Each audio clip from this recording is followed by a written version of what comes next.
সাধারণত বেশিরভাগ স্বাস্থ্য বিশেষজ্ঞ এবং সংস্থা যেমন আমেরিকান একাডেমি অফ পেডিয়াট্রিক্স বা WHO পরামর্শ দেন যে বাচ্চাদের 1 বছর 12 মাস বয়স পূর্ণ হওয়ার আগে গরুর দুধ না খাওয়ানো উচিত।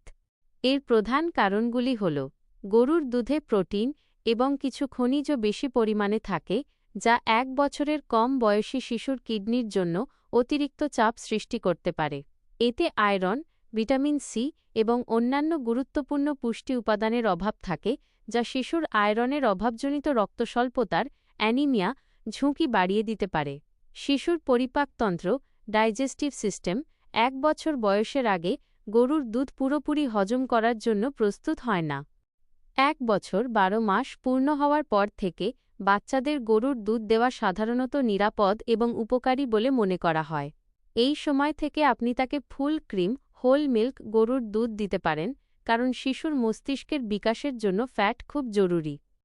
বিশেষ দ্রষ্টব্য: আপনার শিশুর জন্য গরুর দুধ শুরু করার আগে তার শিশু বিশেষজ্ঞের পিডিয়াট্রিশিয়ান সাথে পরামর্শ করে নেওয়া সবসময় সবচেয়ে ভালো।